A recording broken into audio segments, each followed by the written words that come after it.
Now, let's dive into today's story. Chapter 1. The Final Breath. The steady beep of the heart monitor had fallen silent 20 minutes ago. Blake Morrison sat in the plastic hospital chair, his calloused hands still holding his mother's now cold fingers. Helen Morrison had fought cancer for 8 months, and Blake had been there every step of the way. Every chemotherapy session, every doctor's appointment, every sleepless night when the pain was too much. He was alone. Linda, his wife of 15 years, had texted him earlier. "Can't make it tonight. Emergency meeting with boss about the Johnson account. Tell your mom I love her." The Johnson account that somehow required a dinner meeting at the Ritz-Carlton. Blake had seen the restaurant charge on their joint credit card. His father, Robert, had called an hour before Helen passed. "Son, I'm sorry. I have this commitment at the lodge. Your mother would understand." The same lodge where Robert spent most evenings now, drowning his grief in whiskey and poker games rather than facing his dying wife. Amy and Derek, his 17 and 19-year-old children, had made their choice crystal clear. "Dad, it's prom night," Amy had pleaded. "Grandma's been sick for months. One night won't matter." Derek had been even more blunt. "She's been unconscious for days. I'm not missing the biggest party of the semester for a death watch." So Blake had sat alone, watching the woman who raised him slip away while her family chose everything else over her final moments. Dr. Patel had been kind but efficient. "I'm sorry for your loss, Mr. Morrison. The nurse will be in shortly with the paperwork." He'd squeezed Blake's shoulder and left, his footsteps echoing down the sterile corridor. Blake was still processing the emptiness, not just of the room, but of the realization that he'd been truly alone in this fight, when someone knocked softly on the door. "Mr. Morrison?" A thin man in an expensive suit stepped inside. "I'm Anthony Breslin, your mother's attorney. I'm sorry for your loss." Blake looked up, confused. "I didn't know she had retained counsel. She contacted me 3 weeks ago. Very specific instructions."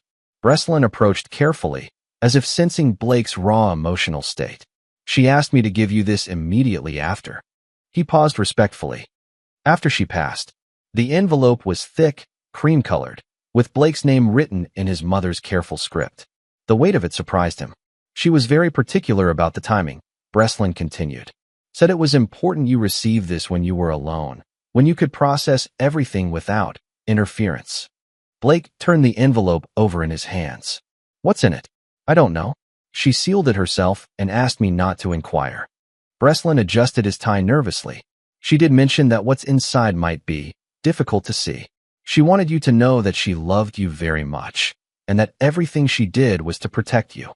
After Breslin left, Blake sat in the silence of the room where his mother had just died. The envelope felt heavier than it should. His mother had always been observant, always protective. What had she discovered in her final weeks that required a lawyer's intervention? His hands trembled slightly as he broke the seal. Inside were 3 items that would change everything. First, a USB drive labeled "Listen First" in his mother's handwriting. Second, a stack of photographs, time-stamped and clearly taken with a telephoto lens. Linda and a man Blake recognized as Trevor Garrison, her boss at the marketing firm. The photos spanned months, showing increasingly intimate moments. Restaurant dinners, hotel entrances, her car parked outside Trevor's house. The final photo was taken just last week. Linda and Trevor kissing passionately in the parking garage of Trevor's building. Third, a letter in his mother's handwriting. Asterisk, "My dearest Blake, if you're reading this, I'm gone and you're alone. I pray I'm wrong about what I've discovered, but I've watched you suffer in silence for too long." The USB contains recordings I made when Linda visited me last month. She thought I was too medicated to understand, but I heard everything. How long this has been going on. Their plans. What they really think of you. I hired a private investigator. Mr. Chin's information is in the envelope. He's been documenting everything for 2 months. Blake, this goes deeper than just an affair. You are the strongest man I know, but you have a gentle heart like your grandfather. Some people mistake kindness for weakness. Don't let them. Remember what I always told you. A man's character isn't tested when he's winning. It's tested when he's been betrayed by those he trusted most. I love you. I'm proud of you. And I'm sorry I won't be here to see you through what comes next. Your mother, Helen Asterisk. Blake stared at the letter, reading it twice before the words fully registered. His mother, even while dying, had been protecting him. She'd known he was being betrayed and had gathered evidence while fighting for her life. The USB drive felt like it weighed 100 pounds in his palm. He looked around the empty hospital room one last time. His wife was with her lover. His father was avoiding responsibility. His children had chosen parties over family. Blake Morrison had been alone at his mother's deathbed, but as he pocketed the envelope and its devastating contents, he realized something else. He was about to become a very different kind of man. The kind his mother had raised him to be when pushed too far. The kind who didn't forgive. Chapter 2. The Weight of Truth. Blake drove home in silence, the USB drive burning like a coal in his shirt pocket. The suburban streets of Millbrook looked different somehow. The neat lawns and two-story colonials suddenly felt like a facade hiding right underneath. His house sat dark when he pulled into the driveway. Linda's BMW was gone, of course. Still at her emergency meeting. Amy was presumably at prom, Derek at his party. The American dream home he'd worked 70-hour weeks to afford for 15 years felt like a mausoleum. Blake had built Morrison Construction from nothing. At 42, he employed 37 people and had a reputation for honest work and fair dealing. He'd grown up poor in South Detroit, where his father Robert had worked the assembly line at Ford until his back gave out. Blake's mother Helen had cleaned houses to make ends meet, but she demanded excellence from her son. Education and integrity, she'd always said. Those are the only things they can't take from you.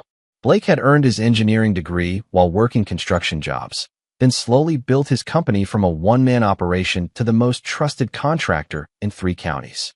He'd married Linda Hoffman when they were both 27. She was beautiful, ambitious, and seemed to share his vision of building something lasting together. They'd struggled those first few years. Linda worked as a receptionist while Blake's business grew. She'd been his partner then, really his partner. They'd eaten ramen noodles and dreamed together about the house they'd build, the family they'd raise. But success had changed things. As Blake's company grew and Linda moved into marketing, then to her current position at Garrison & Associates, the partnership had shifted. She wanted the lifestyle success could buy, the nice clothes, the expensive restaurants, the social circles that came with money. Blake preferred the simple things. Time with family, working with his hands, the satisfaction of a job well done. Looking back now, he could see when the divergence had started. About 3 years ago, when Linda began working late more often, when she started talking about networking events and client dinners, when she'd started talking about Trevor Garrison. He's just so sophisticated, she'd said.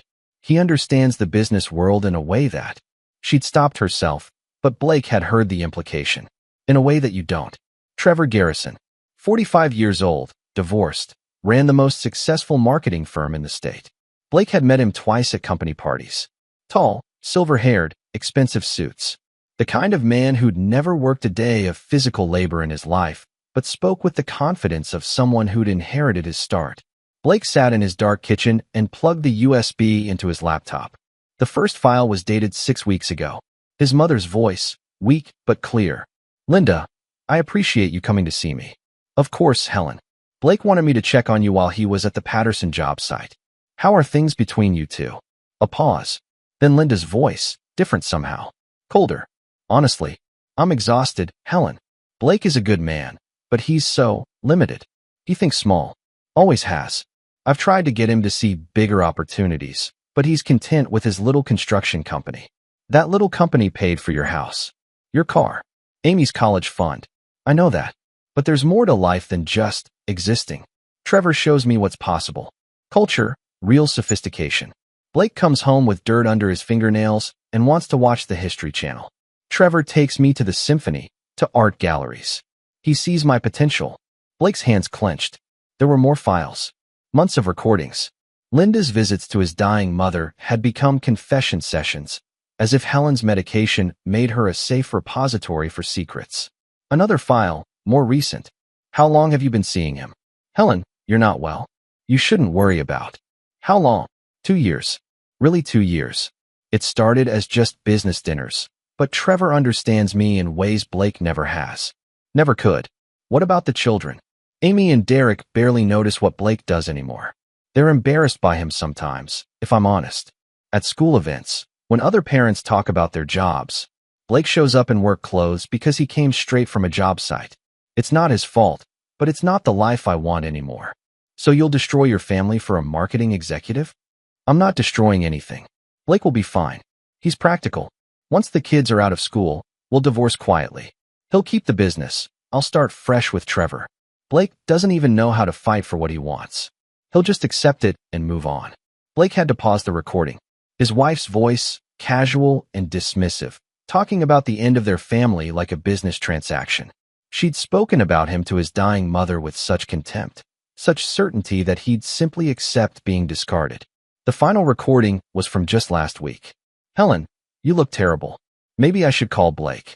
I need to tell you something, Linda. About Blake. What about him? He's not the man you think he is. He's not weak. You've mistaken his kindness for weakness, his patience for inability to act. I've seen him when he's truly angry. When he was 15, 3 older boys cornered his girlfriend at school. Blake put all 3 in the hospital. Helen, you're rambling. The medication. Listen to me. Blake's grandfather was the same way. Gentle until crossed, then absolute. Blake has that in him. If you're planning what I think you're planning, if you're going to blindside him with divorce papers while he's grieving, you don't know what you're waking up. Blake is predictable. He'll be hurt, then he'll accept it. That's who he is. No, child. That's who you've convinced yourself he is. But you're wrong. And I pray you never find out how wrong. The recording ended. Blake sat in the dark kitchen, his laptop screen casting pale light across his face. His mother had known. She tried to warn Linda, but Linda had dismissed it as the ramblings of a sick old woman.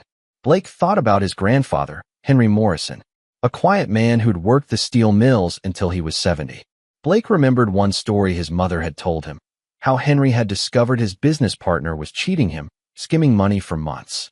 Henry hadn't argued or threatened. He'd simply arranged for the man to lose everything, his business, his house, his reputation, through a series of perfectly legal maneuvers that looked like coincidence. Your grandfather never forgot a kindness, his mother had said. But he never forgot a betrayal either. Blake closed the laptop and sat in the darkness. Tomorrow he would bury his mother. Linda would play the grieving daughter-in-law. Trevor would probably send flowers. His children would attend reluctantly, checking their phones. But tonight, Blake Morrison was alone with the truth, and with something else he'd inherited from his grandfather, the patience to plan and the will to see it through. He'd been gentle because he'd chosen to be, but choice worked both ways. His phone buzzed. A text from Linda. So sorry, baby. Meeting ran late. How's your mom? See you tomorrow. Blake typed back. She's at peace now. See you tomorrow. He sent the message and then opened a new note on his phone. At the top, he wrote, people who chose not to be here. Below that, he began a list. Linda, with Trevor Robert, at the lodge. Amy, prom Derek party. Blake stared at the list for a long moment, then added one more line. Blake Morrison, learning who he really is. Chapter 3, The Funeral Performance. The morning of Helen Morrison's funeral dawned gray and cold. Blake stood at his bedroom window, adjusting his black tie in the reflection while watching Linda apply her makeup at the vanity. She'd returned home at midnight with the scent of expensive cologne that wasn't Blake's and a story about client presentations that ran late.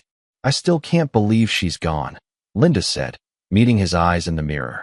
She was such a fighter. Blake nodded, testing his voice before speaking. She was. I feel terrible about missing her final moments. If I'd known. You had work obligations. She understood.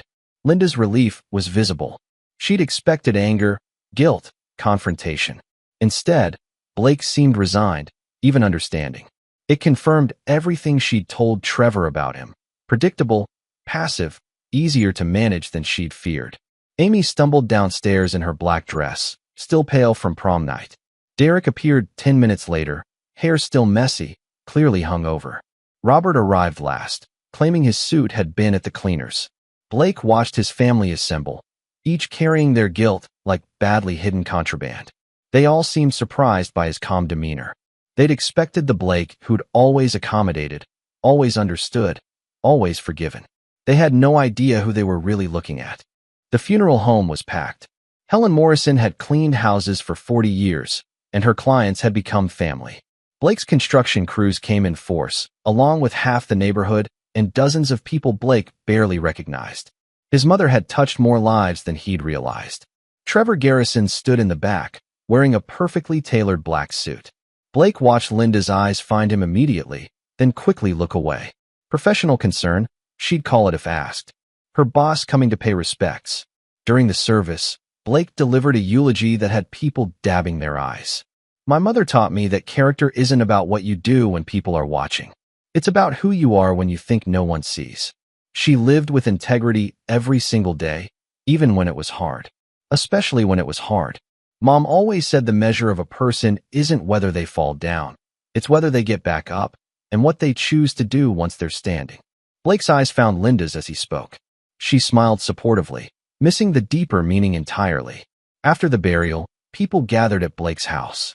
Linda played the perfect widow, accepting condolences with grace while subtly coordinating with Trevor through glances and brief conversations by the kitchen. Blake watched it all with newfound clarity. Robert cornered him by the fireplace.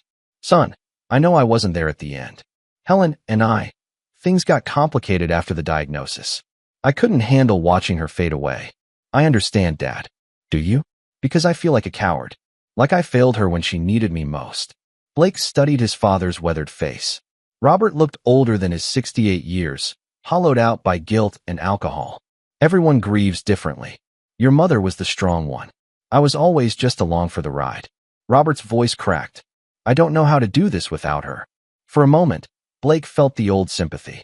But then he remembered sitting alone in that hospital room, holding his mother's hand while Robert drank at the lodge. Some betrayals were about weakness, others about choice. You'll figure it out, Blake said simply. Later, while Linda worked the room like a politician's wife, Blake found himself in the kitchen with Chun Wei, the private investigator his mother had hired.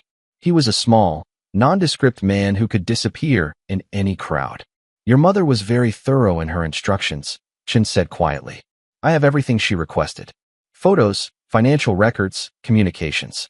Also some additional information she didn't specifically request but thought you might find useful. Such as, Mr. Garrison has a pattern. Your wife isn't his first affair with a married employee. There's a woman named Patricia Donnelly who worked for him 3 years ago.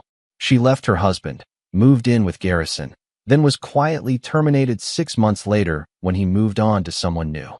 Blake processed this. Where is Patricia now? Remarried. Struggling financially. Garrison had her sign a non-disclosure agreement, but those can be complicated under certain circumstances. What other circumstances? Chin smiled slightly. Your mother also had me research Mr. Garrison's business practices. He's leveraged heavily, impressive lifestyle built on debt and creative accounting. His firm looks successful from the outside, but it's vulnerable. Very vulnerable to the right kind of pressure. Blake took the thick manila envelope Chin offered. My mother thought of everything. She was worried about you. Said you were too trusting, too willing to see the best in people. She wanted to make sure you had options when the truth came out.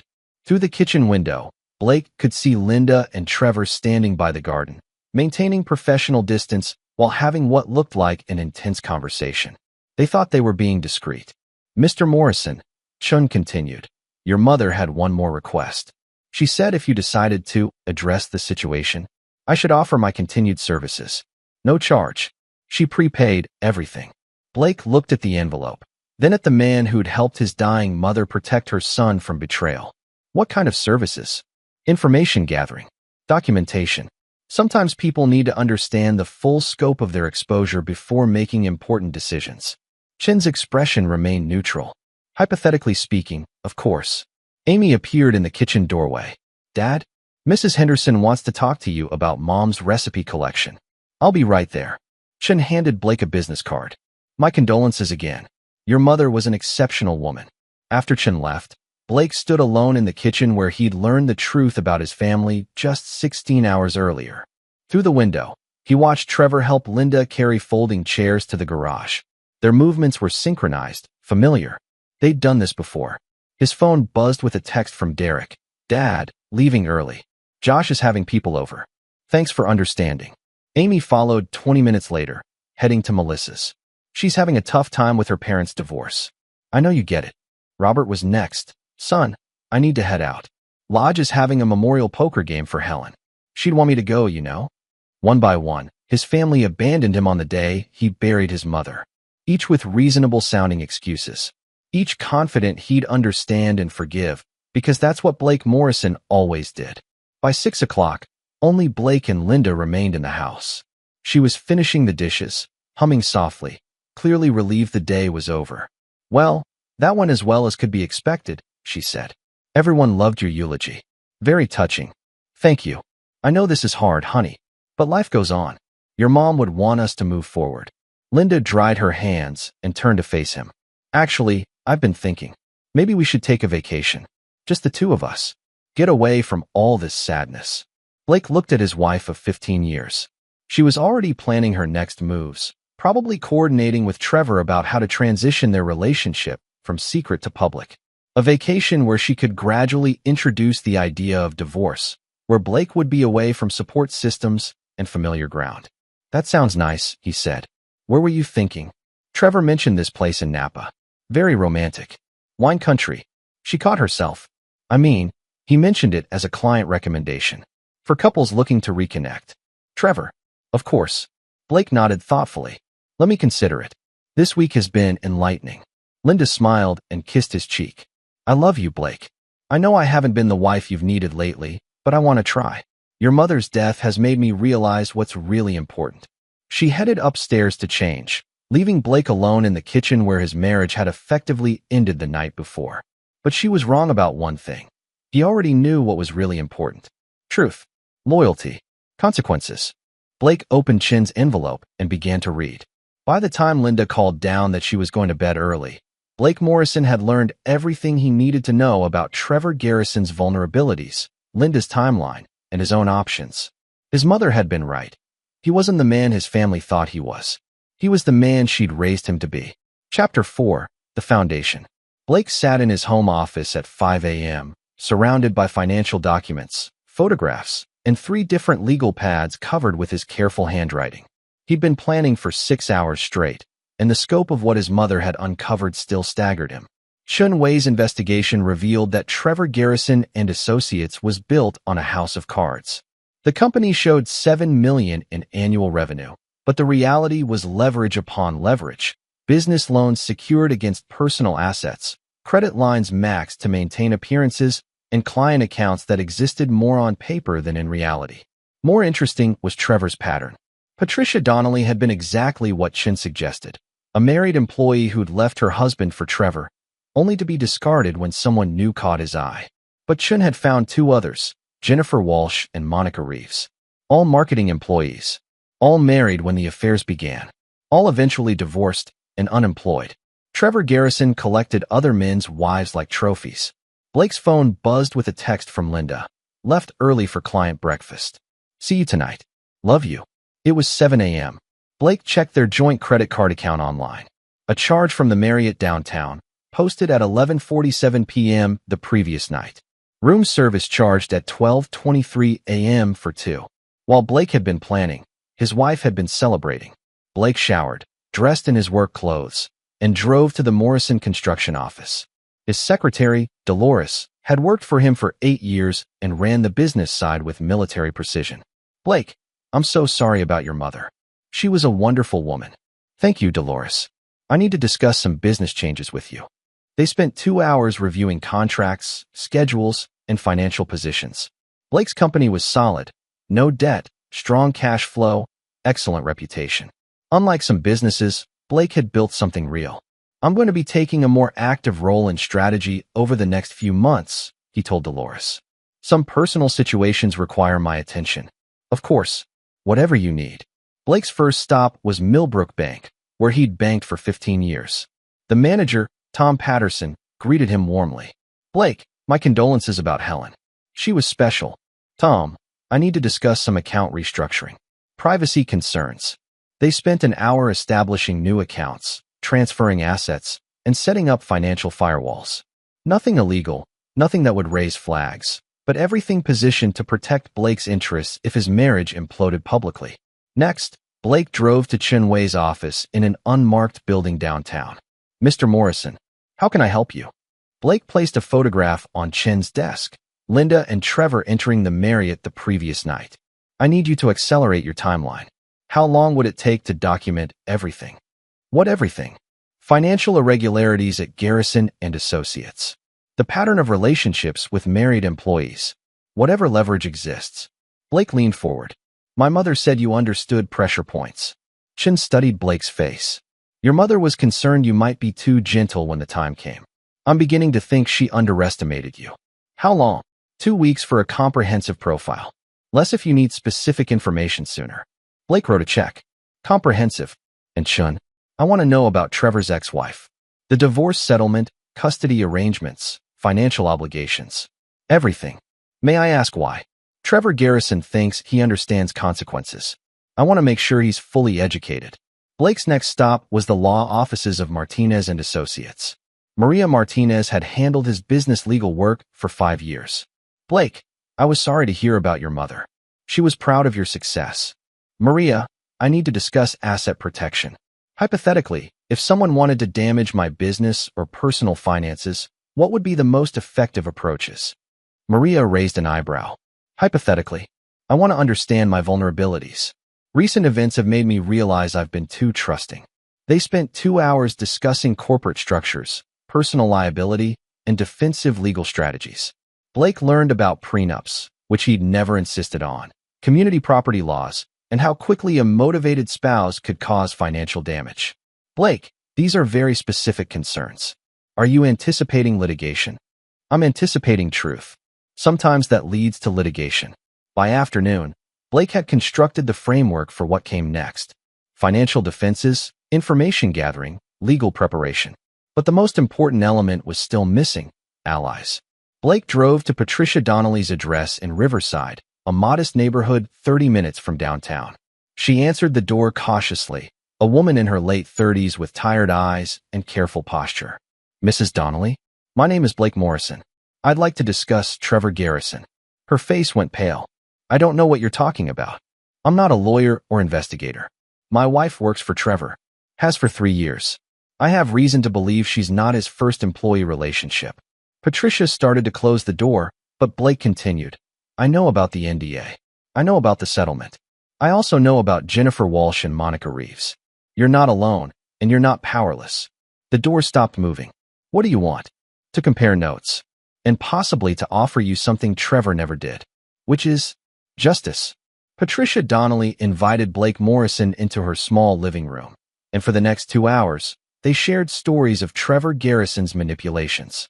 Patricia painted a picture of systematic predation, identifying vulnerable married women, offering professional advancement, creating emotional dependency, then discarding them when the novelty wore off. He's very good at it, Patricia said.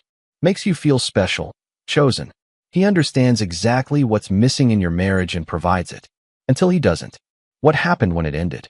He called me into his office on a Tuesday morning and said our relationship had become problematic for the company culture. Had termination papers ready. Severance pay contingent on signing the NDA. Patricia's voice hardened. My husband had already filed for divorce. I was alone, unemployed, and legally prevented from explaining why.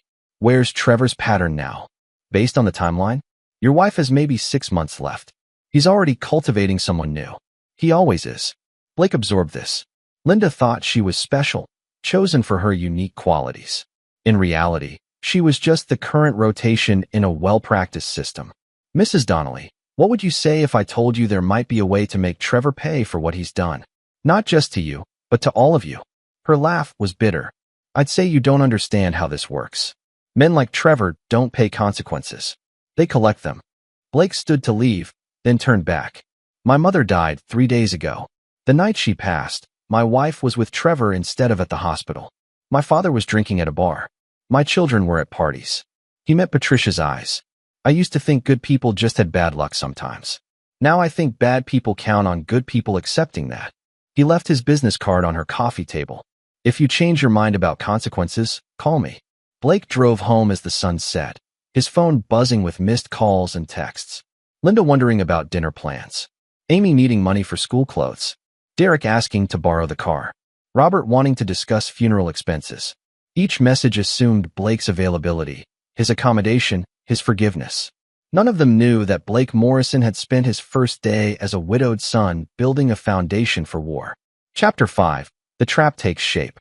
Blake's alarm went off at 4:30 a.m., but he'd been awake for an hour, lying next to Linda while she slept peacefully. Her phone had buzzed twice during the night with texts from TG, Trevor's initials. Blake had memorized the partial messages visible on her lock screen. "Can't wait to see you this morning." Blake seemed surprisingly calm yesterday. At 6 a.m., Linda kissed him goodbye, claiming an early client meeting. Blake watched from the window as she drove toward downtown, then immediately called Chun Wei. "She's heading to the Marriott again. Room 412, based on yesterday's pattern." "Already on it," Chun replied. "I have audio equipment in position. Also, I found something interesting about Trevor's ex-wife, Sarah Garrison." "Tell me." "She didn't just divorce him. She left the state. Moved to Portland with their daughter. But here's what's interesting. The custody agreement requires Trevor to maintain a clean record and stable employment. Any criminal charges or business failures could trigger a custody review." Blake processed this. "What's the daughter's name?" "Madison. She's 14.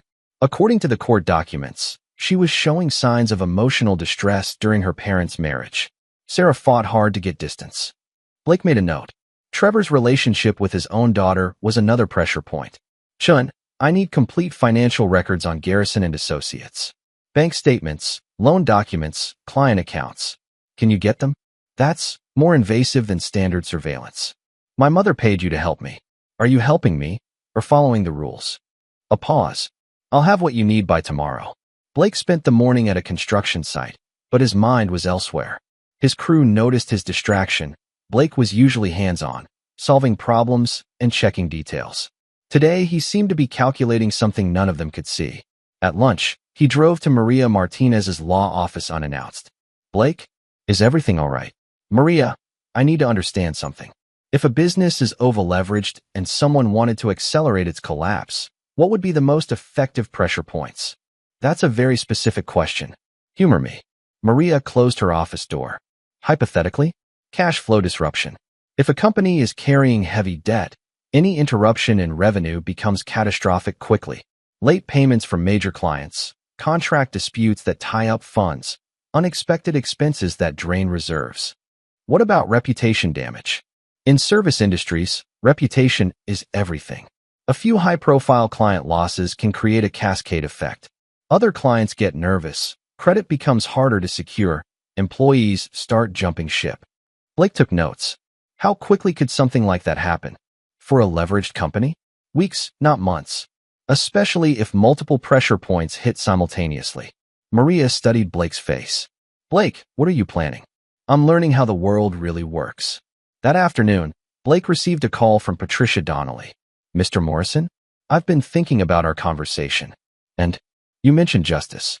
What exactly did you have in mind?" Blake looked around his office, making sure he was alone. Trevor Garrison has built his success by destroying marriages and discarding women. He's financially vulnerable, legally exposed, and completely confident that he's untouchable. I think it's time someone taught him about consequences. What would you need from me? Information, testimony, and possibly the contact information for Jennifer Walsh and Monica Reeves.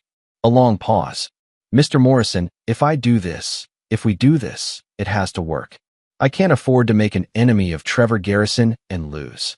"Mrs. Donnelly, I've spent 15 years building something real. Trevor Garrison has spent his career building illusions. When this is over, only one of us will still be standing." That evening, Linda came home at 9 p.m. with shopping bags and a story about client meetings running late. She was glowing, energetic in a way Blake hadn't seen in months. "Sorry I'm so late. Crazy day. Trevor had us all working on this huge presentation for Morrison Industries." She paused, realizing her mistake. "Different Morrison. No relation." Blake nodded. "How is Trevor? Haven't seen him since the funeral." "Oh, he's good. Really good. Actually." Linda set down her shopping bags and turned to face Blake. "He offered me a promotion. Senior account director. Significant raise. That's wonderful. When?" "Well, there's a catch. It would require some travel. Client development trips, conference presentations. I'd be on the road maybe 1 week a month." Blake processed this. Trevor was positioning Linda for the next phase of their relationship. Legitimate reasons to be away, business justifications for their time together. "What do you think?" Blake asked. "I think it's a great opportunity. I mean, I know it means more time away from home, But with Amy graduating next year and Derek starting college, maybe it's time for me to focus on my career. Makes sense. When do you start? Linda's relief was visible. She'd expected resistance, negotiation, demands that she prioritize family over career. Instead, Blake seemed supportive, understanding. Next month. First trip is to that conference in San Francisco. Trevor thinks I'd be perfect for the West Coast client development. San Francisco, where Trevor could introduce Linda to business associates as his colleague, gradually transitioning their relationship from secret to semi-public. Blake was seeing the whole playbook now. I'm proud of you, he said, and meant it in a way Linda couldn't understand. After she went upstairs to shower, Blake opened his laptop and began composing emails. The first was to the 3 largest clients of Garrison and Associates. Blake had done construction work for all of them, knew the owners personally. The email was carefully crafted. Concerns about Trevor's business practices, questions about the firm's financial stability, suggestions that they might want to review their service agreements. Nothing accusatory, nothing libelous, just the kind of seeds that made business owners ask uncomfortable questions. The second email went to Chin Wei. Accelerate everything. I need complete financial exposure by week's end. The third email was to Patricia Donnelly. Time to gather the others. We move next week. Blake looked around the kitchen where he'd learned the truth about his family. Tomorrow he would begin teaching Trevor Garrison about consequences. But tonight, he called his mother's cell phone number, knowing it was disconnected, and left a voicemail in the digital void. Mom, I hope you're proud of the man you raised. I'm finally understanding what you tried to teach me about justice.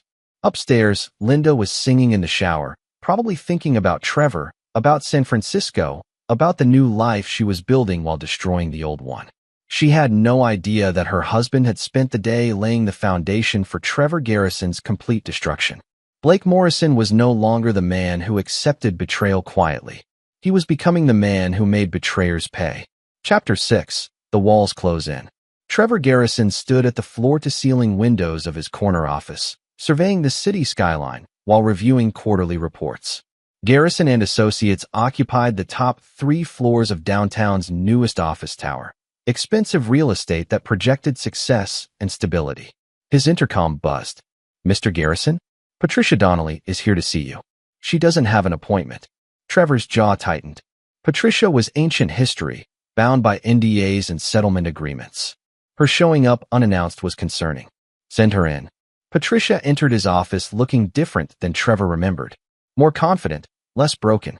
She wore a well-tailored suit and carried herself like someone who'd found her footing. Patricia, this is unexpected. Hello, Trevor. You look well. Success suits you. Trevor gestured to a chair, but Patricia remained standing. What can I do for you? I wanted to talk about Linda Morrison. The name hit Trevor like cold water. He'd been extremely careful about Linda, more discreet than usual. I'm not sure what you mean. Trevor, please. We both know what you mean. Patricia moved closer to his desk. The same way you meant it with me. With Jennifer Walsh. With Monica Reeves. Patricia, you signed agreements. About our personal relationship. Not about patterns of behavior that affect other women. She placed a photograph on his desk. This is Linda Morrison entering your hotel room last Tuesday night, while her husband was burying his mother. Trevor stared at the image. High quality, professionally shot, clearly time-stamped. Where did you get this? From someone who cares about consequences, Trevor. Someone who thinks your pattern should end. Trevor's mind raced. Corporate espionage? A private investigator? Linda's husband? What do you want? I want you to end it with Linda Morrison. Today. Cleanly, professionally, without destroying her marriage. Trevor laughed, but it sounded forced. Or what? Patricia placed a thick folder next to the photograph. Or Blake Morrison and I have a longer conversation about your business practices, your financial situation, your custody agreement with Sarah. Trevor's face went pale. You don't know anything about my finances. Garrison and Associates owes $3.2 million across various credit lines. Your personal assets are leveraged at 89% against their assessed value. You're carrying $840,000 in business loans with payment schedules that require consistent cash flow. Patricia smiled.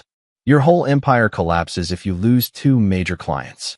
How could you possibly? Because Blake Morrison is very thorough when someone hurts his family, and surprisingly resourceful for a simple construction worker. Trevor moved behind his desk, needing the barrier. Morrison doesn't know anything.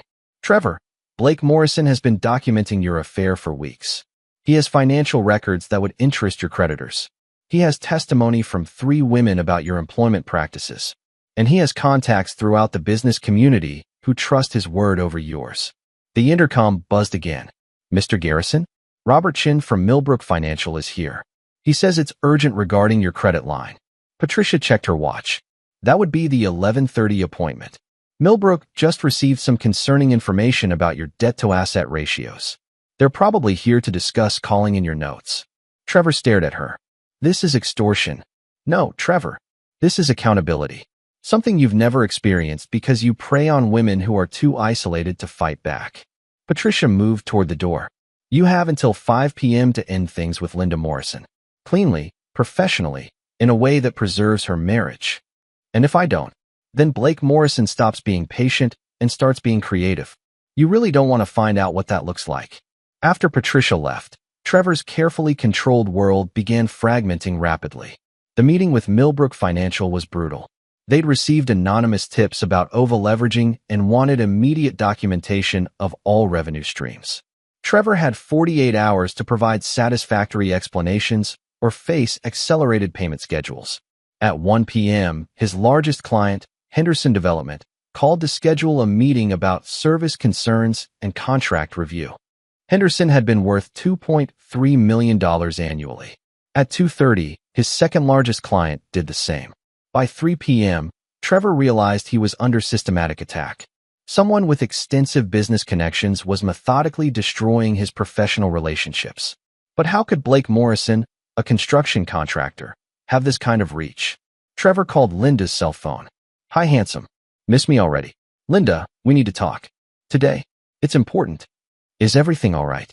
You sound stressed. Meet me at the usual place. 1 hour. Trevor, I can't just leave work in the middle of. Linda, trust me. This is important. Trevor spent the hour between the call and meeting trying to calculate his options. If Blake Morrison really had comprehensive financial information, Trevor's leverage was non-existent. His business was indeed over-leveraged, his personal assets tied up in maintaining appearances. But Linda was different than Patricia or the others. Linda was leaving her husband voluntarily, choosing Trevor over her marriage. That had to count for something. Linda arrived at the Marriott Lounge looking concerned but beautiful. She dressed carefully for their meeting, hoping to salvage Trevor's mood with her attention. Trevor, what's wrong? You've been tense all week. Linda, I need to ask you something, and I need complete honesty. Has your husband said anything unusual lately? Asked questions about work, about us? Blake? No, he's been distracted since his mother died. What? Trevor studied her face. Linda seemed genuinely unaware of any suspicion from her husband. Has he changed his routine? Seemed interested in your schedule? Trevor, you're scaring me. What's going on? Someone is trying to damage my business. Making calls to clients, spreading rumors about financial instability. I'm wondering if your husband suspects something and is trying to cause problems. Linda's laugh was genuine. Blake? Trevor, you don't know him. He's the most passive person alive. If he suspected anything, he'd probably just ignore it and hope it went away. Blake doesn't fight for anything. Trevor felt some tension ease. If Linda was right about her husband's character, then someone else was behind the attack. A business rival, perhaps, or one of his ex-wives trying to cause trouble. You're probably right. I'm just paranoid. Trevor, is the business really in trouble? Nothing I can't handle. Some cash flow issues, but all businesses have those. Linda reached across the table and took his hand. Well, whatever it is, we'll get through it together. After San Francisco, when we go public with our relationship, none of this cloak and dagger stuff will matter. Trevor stared at her. Linda was still thinking about San Francisco, about going public, about a future together. She had no idea that in 3 hours, her husband's deadline would expire and Trevor's carefully constructed life might implode. Linda, about San Francisco. What about it? Trevor looked into her trusting eyes and made his choice. Blake Morrison was bluffing. Had to be. No construction worker could mount this kind of sophisticated attack on a successful marketing firm. Nothing. Just excited to show you off to the West Coast clients. Linda smiled and leaned forward to kiss him. I love you, Trevor. Whatever's happening, we'll handle it together. As Trevor kissed her back, he failed to notice the man with the telephoto lens sitting in the car across the street, documenting their intimate moment. Blake Morrison's 5 p.m. deadline was still 2 hours away, but Trevor Garrison had just made his choice. And across town, Blake Morrison was preparing to show Trevor exactly what happened when someone mistook patience for weakness. Chapter 7. The Reckoning. At exactly 5:01 p.m., Trevor Garrison's phone rang. "Mr. Garrison? This is Blake Morrison." Trevor's blood ran cold. The voice was calm, conversational, nothing like what he'd expected from a desperate husband. "Mr. Morrison, I understand you wanted to speak with me." "Indeed. I thought it was time we had a direct conversation about your relationship with my wife." "I'm not sure what you're referring to." "Trevor, may I call you Trevor? Let's not waste time with denials. I know about the affair. I know about the hotel meetings. I know about San Francisco. I also know you've made some interesting business decisions over the past few hours." Trevor's office suddenly felt smaller. "What do you want?" "Justice. My mother died 3 nights ago, Trevor. While I held her hand in that hospital room, my wife was in bed with you. My father was drinking. My children were at parties. I've had some time to think about consequences. Look, Morrison, whatever you think you know. I know that Patricia Donnelly, Jennifer Walsh, and Monica Reeves are meeting with my attorney tomorrow morning. I know that your credit lines are being called in by Millbrook Financial. I know that Henderson Development and Sterling Associates are terminating their contracts effective immediately." Trevor's head spun. In one day, he'd lost his 2 largest clients and his primary credit source. "How could you possibly? I've been building business relationships in this community for 15 years. When Blake Morrison calls someone and expresses concerns about a company's integrity, people listen." Blake's voice remained eerily calm. "But here's what you don't know yet, Trevor.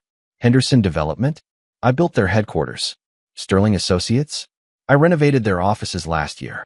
The owner of Millbrook Financial? We attend the same church." Trevor realized the scope of his miscalculation. Blake Morrison wasn't just a construction worker. He was embedded in the business community, trusted, respected. When he spoke, people listened. "What do you want?" Trevor repeated. "I want you to understand something about consequences. You've spent years destroying marriages and discarding women because you thought there would never be any real price to pay. You were wrong. Morrison, we can work this out.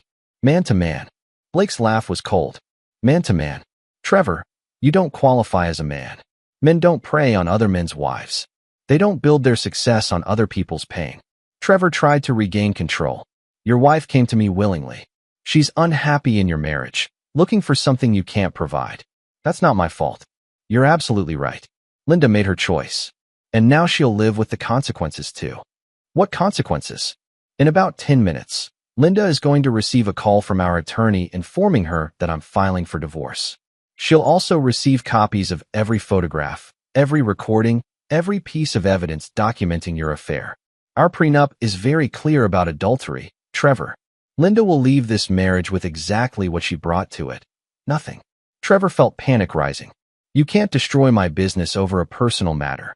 "I'm not destroying your business, Trevor.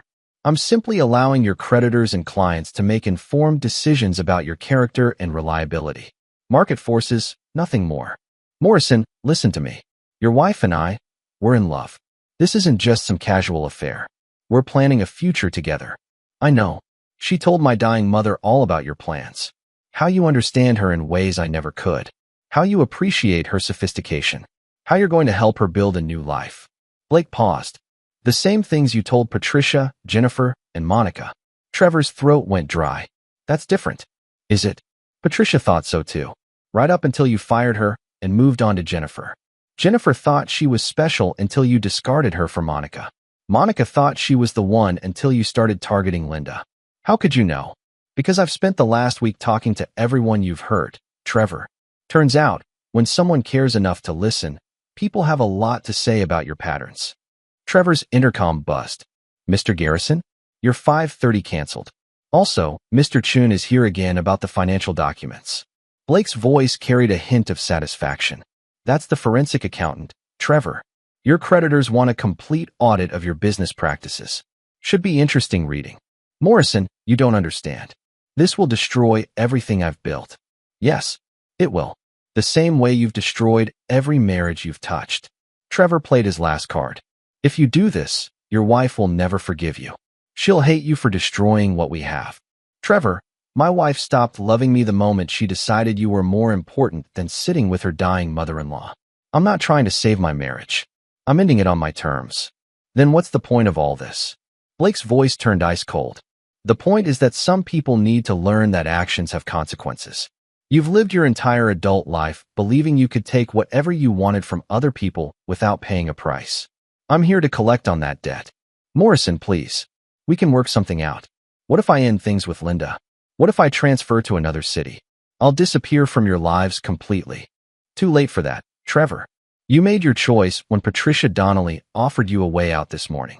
You chose to keep Linda, to keep your pattern, to keep believing you were untouchable. Trevor heard papers rustling on Blake's end of the call. Trevor, I want you to know something. This isn't anger. This isn't jealousy. This is justice. My mother spent her last weeks documenting your affair because she knew you were the kind of man who destroys families for sport. She prepared evidence because she knew I'd need it. She hired investigators because she knew I'd have to fight dirty to win. Your mother? My mother understood consequences, Trevor. She understood that sometimes good people have to do hard things to stop bad people from continuing to hurt others. Trevor's office phone rang. His secretary's voice was panicked. Mr. Garrison? Channel 7 News is downstairs. They want to interview you about business practices and employee relationships. Blake heard the announcement. That would be Monica Reeves. She's a local news producer now. Turns out she's very interested in stories about workplace harassment and financial misconduct. Trevor slumped in his chair. His business was collapsing, his personal life was about to become public scandal, and his carefully constructed image was disintegrating in real time. Morrison, my daughter, this will affect my custody. Yes, it will. Sarah Garrison has been waiting 3 years for evidence that you're an unfit father. I gave her everything she needed this morning. Trevor Garrison, who had spent his career destroying other people's families, finally understood what complete powerlessness felt like. Morrison, Blake, I'm sorry. I know that doesn't mean anything now, but I'm sorry. No, Trevor, you're not sorry. You're caught. There's a difference. The line went dead. Trevor Garrison sat alone in his expensive office, watching through his floor-to-ceiling windows as news vans gathered in the parking lot below. His empire of illusion was crumbling, his pattern of predation finally exposed. And 30 miles away, Blake Morrison was making one more phone call to his wife, who was about to learn that some consequences couldn't be charmed away. Chapter 8. The Price of Betrayal. Linda Morrison sat in her car outside the Garrison and Associates building, staring at the news vans and reporters clustered around the entrance. She'd received Blake's call 20 minutes earlier, calm, direct, devastating in its simplicity. Linda, I know about Trevor. I know about everything. I filed for divorce. My attorney will contact you tomorrow about the settlement terms. No anger. No accusations. No opportunity for explanation or negotiation. Just facts delivered with the same tone Blake used to discuss construction schedules. She'd tried calling Trevor immediately, but his phone went straight to voicemail. His office line was busy, and now, sitting outside his building, she could see why. Media trucks, police cars, what looked like federal agents carrying boxes of documents. Her phone buzzed with a text from Amy. Dad called. Says you're getting divorced? What the hell is happening? Another from Derek. Mom, Dad told me you cheated on him. Please tell me he's lying. A third from Robert. Linda, Blake told me everything. How could you do this to our family? Linda realized Blake hadn't just filed for divorce. He'd systematically informed everyone who mattered. Her children, her father-in-law, probably her own parents by now. No chance to control the narrative.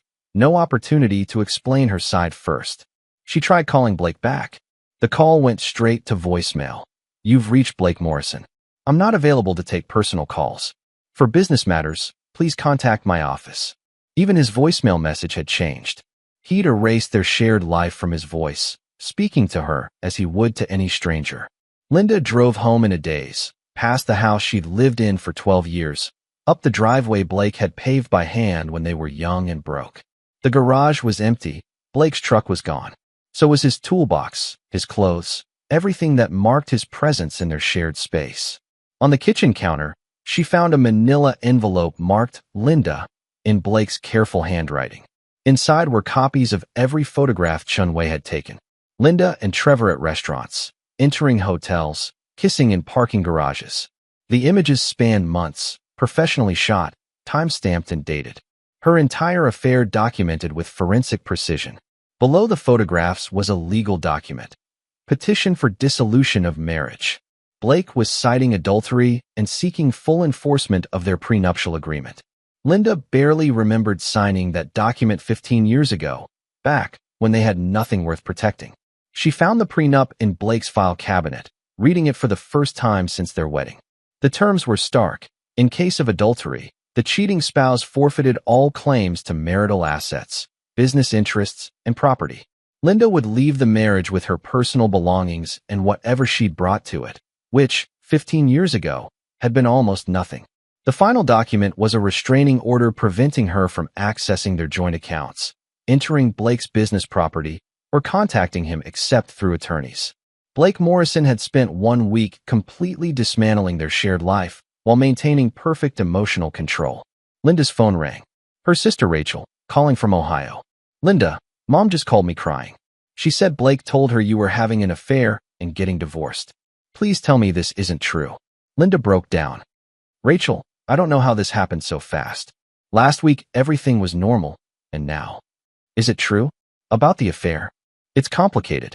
Blake and I have been growing apart for years. Trevor understands me in ways Blake never could. I was going to ask for a divorce anyway. I just didn't expect. Linda, listen to yourself. You're talking about your marriage like a business transaction. Rachel's voice was sharp. Blake loved you. The whole family knew it. And you threw it away for some guy at work? You don't understand the situation. I understand that Blake called Dad personally to tell him what happened. Blake, who's never said a bad word about anyone in his life, took the time to make sure our parents heard the truth from him first. Do you have any idea how devastated they are? Linda realized the scope of Blake's strategy. He'd contacted both families, ensuring his version of events reached everyone before Linda could craft explanations or seek sympathy. The man she dismissed as passive and predictable had outmaneuvered her completely. Her doorbell rang. Through the window, she could see a woman in a business suit with a leather briefcase. Mrs. Morrison? I'm Jennifer Thorne from Martinez and Associates. Your husband's attorney asked me to serve you with these documents and explain the divorce proceedings. For the next hour, Jennifer Thorne methodically explained Linda's legal position. The prenup was ironclad. The evidence of adultery was overwhelming. Linda's only option was to contest the divorce, which would require expensive litigation she couldn't afford, or accept the settlement terms Blake was offering. What are the terms? You keep your personal belongings, your car, and whatever assets you can prove you brought to the marriage independently. Mr. Morrison retains the house, the business, all investment accounts, and custody considerations for the minor child. Amy's 17. She can choose where to live. She can express a preference. The court will consider it along with other factors, including which parent can provide stability. Jennifer's tone was professionally neutral. Mrs. Morrison, may I ask if you have employment? I work for Garrison and Associates. Jennifer checked her notes. According to our information, Garrison and Associates filed for bankruptcy protection this morning. Their offices were raided by federal investigators for tax evasion and financial fraud. All employees have been terminated pending the investigation. Linda stared at her. That's impossible. Trevor would have told me. Mr. Garrison was arrested this afternoon on charges of tax fraud and violation of a custody agreement. He's currently in federal custody. The room spun around Linda. Her marriage was ending, her job was gone, her lover was in jail, and she was about to lose everything she'd built over 15 years. Mrs. Morrison, do you have somewhere to stay tonight? Mr. Morrison has asked that you vacate the residence by tomorrow evening. Linda couldn't process the speed of her life's collapse. This is my house. I've lived here for 12 years. It's Mr. Morrison's house, purchased before your marriage and never transferred to joint ownership. The prenup is very clear about property rights. After the attorney left, Linda sat alone in the kitchen where she'd planned her new life with Trevor just days earlier. The house felt different now. She could see Blake's presence in every corner. The tile work he'd done by hand, the custom cabinets he'd built, the garden beds he'd planted. She'd been living in a monument to his devotion while planning to abandon him. Her phone buzzed with another text, this one from Trevor. Linda, I'm so sorry. Blake Morrison destroyed everything. I'm in jail, business is gone, probably losing custody of Madison. He's more dangerous than we thought. Linda read the message 3 times. Trevor was apologizing, making excuses, blaming Blake for consequences they'd both earned. Even in crisis, he was the same man who discarded 3 women before her. She thought about Patricia Donnelly's warning, about Jennifer Walsh and Monica Reeves. Trevor hadn't chosen her because she was special. She'd simply been the next available target in his pattern. Blake had seen this truth and acted on it while Linda was still believing in Trevor's lies. At 9 p.m., Amy came home from a friend's house, her face streaked with tears. "Mom, is it true? Are you really having an affair?" Linda looked at her 17-year-old daughter, Blake's eyes, Blake's stubborn chin, but Linda's need for honesty in crisis. "Yes, it's true." Amy stared at her mother as if seeing a stranger. "How could you do this to Dad? He's been taking care of Grandma Helen for months, working himself to death to pay for her treatments, and you were cheating on him." "Amy, it's more complicated than." "No, it's not." Amy's voice was cold, eerily similar to Blake's tone earlier. "Dad explained everything. He told me you chose another man over being with Grandma when she died. He told me you've been lying to our family for months." Linda felt the last of her support system crumbling. Even her own daughter was choosing Blake's narrative over hers. "Where will you go?" Amy asked. "I don't know yet." Amy nodded and headed upstairs. At the top of the steps, she turned back. "Dad said I can choose who to live with. I choose him." Linda Morrison sat alone in the house Blake had built for their family, surrounded by the wreckage of choices she'd made in pursuit of something she thought she wanted more than what she had. Outside, Blake Morrison was building a new life, one that had no place for betrayers, no room for second chances, and no patience for people who mistook his kindness for weakness. The gentleman Linda had married was gone. In his place was someone harder, colder, more dangerous than she'd ever imagined possible. And tomorrow, she would have to face the world he'd created for her, alone. Chapter 9, Justice Served Cold. 6 months later, Blake Morrison stood in the kitchen of his house, making coffee and watching the sunrise through windows he'd installed himself 5 years earlier. The house felt different now, cleaner, quieter, more honest. No secrets hiding in corners, no lies poisoning the air. Amy sat at the breakfast table, reviewing college applications. At 18, she'd grown into someone Blake barely recognized.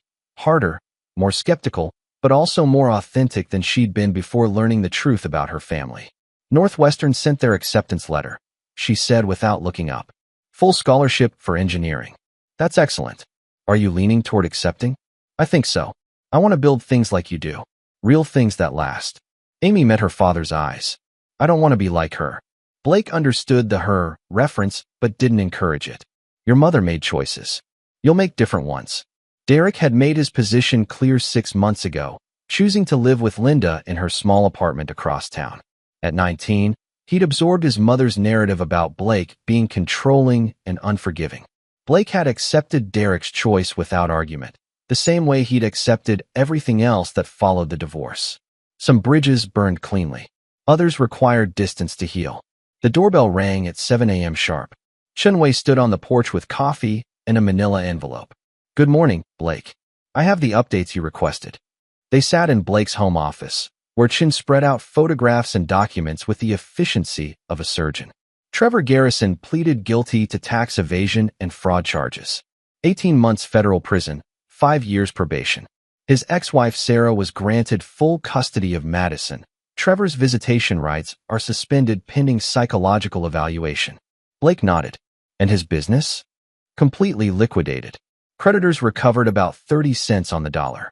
All employees were terminated, though most found new positions relatively quickly. Chin smiled slightly. Except the senior management team.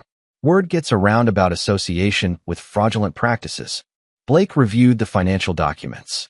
Trevor's fall had been complete. Criminal conviction, business failure, family destruction. The man who'd built his life on illusions now faced reality without buffers or escape routes. What about Patricia Donnelly and the others? Patricia received a settlement from the civil lawsuit, enough to cover her legal expenses and start fresh. Jennifer Walsh has a new position with the city's marketing department. Monica Reeves got promoted to senior producer at Channel 7 after her investigative work on workplace harassment. Blake was satisfied. The women Trevor had discarded were rebuilding their lives with dignity intact, while Trevor faced the consequences of his choices alone. And Linda? Chen's expression grew more serious. She's working retail at the Riverside Mall. Minimum wage, no benefits. The apartment is subsidized housing, clean but basic. Derek visits on weekends, but he shrugged. From what I observe, their relationship is strained. Blake processed this information without emotion. Linda's fall from suburban comfort to economic vulnerability had been swift and complete. The prenup had been ironclad, her employment prospects limited by association with Trevor's scandal, her support network damaged by her own choices. Does she seem well? Physically, yes. Emotionally, Chen shook his head. She looks like someone who's realized the cost of her decisions. I think she understands now what she threw away. Blake thought about the woman he'd married 15 years ago. Young, ambitious, beautiful, full of dreams they'd planned to chase together. That woman had been real, even if she'd ultimately chosen a different path. Keep me informed, but scale back the surveillance. I needed to know she was safe and stable. Beyond that, her life is her responsibility. Chen gathered his materials. Blake, if you don't mind me asking, do you ever regret how thoroughly you dismantled Trevor's life? Blake considered the question. Trevor Garrison spent years destroying marriages and discarding women because he believed there would never be consequences. 3 families broken up before mine. 3 women left emotionally and financially devastated. He targeted Linda specifically because he thought I was too weak to fight back. But was the punishment proportional to the crime? Chun, proportional would have been a fair fight between equals. Trevor had money, connections, legal protection, and no scruples. I had truth, patience, and people who trusted my word. Blake met Chen's eyes. I didn't create Trevor's vulnerabilities. I just exposed them to consequences he'd been avoiding his whole life. After Chen left, Blake drove to Morrison Construction's new offices, a larger space he'd purchased after the divorce freed up his personal assets. Business had grown dramatically over the past 6 months, partly from referrals from clients who'd been impressed by Blake's handling of a difficult personal situation. The construction community was small, and word traveled fast. Blake Morrison was known now as someone who kept his word, protected his people, and didn't forgive betrayal. That reputation had value in an industry built on trust and relationships. Dolores greeted him with coffee and the day's schedule. Blake, there's something interesting in this morning's mail. An invitation to speak at the State Contractors Association conference about ethics in business relationships. Blake read the invitation. The conference organizers wanted him to discuss maintaining professional integrity under pressure and the importance of accountability in business partnerships. Decline it, he said. I'm not interested in being a poster child for revenge, even if it helps other business owners protect themselves. Blake considered this. Maybe there was value in helping other people recognize predators like Trevor before they caused damage. Maybe his experience could serve a purpose beyond personal justice. Schedule a call with the organizers. I'll consider it if they're serious about substance over spectacle. The morning passed in routine business, reviewing bids, checking job sites, making decisions about equipment purchases. Normal problems with practical solutions, the kind of work that had always grounded Blake. At lunch, he drove past the cemetery where his mother was buried. He'd visited every week for 6 months, updating Helen Morrison on the aftermath of her final gift to him. Today, Blake sat on the bench facing her headstone and spoke aloud. Mom, I think you'd be proud of how things turned out. Trevor learned about consequences. Linda learned about choices. The other women got justice. Amy's growing into someone strong and honest. A breeze moved through the oak trees Helen had always loved. I know you were worried I was too forgiving, too willing to let people take advantage of my good nature. But I learned something from all this. Forgiveness is a choice that requires worthiness. Some people earn it, others just expect it. Blake thought about his father, Robert, who'd called last week asking to meet for dinner. Robert's guilt about missing Helen's final moments had been eating at him, and he wanted to rebuild their relationship. Blake had agreed to meet him next week, not because Robert deserved forgiveness, but because Blake could afford to be generous from a position of strength. Derek might come around eventually, or he might not. Either way, He'll have to live with his choices the same way everyone else does. Blake stood to leave, then turned back to Helen's grave one final time. Thank you for teaching me the difference between justice and revenge. Thank you for gathering the evidence I needed. And thank you for understanding that sometimes the gentlest people have to be the strongest when it matters most. As Blake drove back to the office, his phone buzzed with a text from Amy. Dad, Northwestern confirmed my scholarship. I wanted you to be the first to know. Thank you for showing me what real strength looks like. Blake Morrison smiled, the first genuinely happy expression that had crossed his face in months. He'd lost a wife, a son temporarily, and some comfortable illusions about human nature. But he'd gained something more valuable, the knowledge that justice was possible, even when it required patience and ruthless precision. Trevor Garrison sat in a federal prison cell, learning about accountability. Linda Morrison worked retail jobs, learning about consequences. Patricia Donnelly, Jennifer Walsh, and Monica Reeves were rebuilding their lives with dignity restored. And Blake Morrison continued building things that lasted, companies, relationships, and a reputation for integrity that no one would ever mistake for weakness again. Some lessons could only be taught through total defeat. Some people could only learn through complete loss of everything they'd taken for granted. Blake Morrison had been an excellent teacher.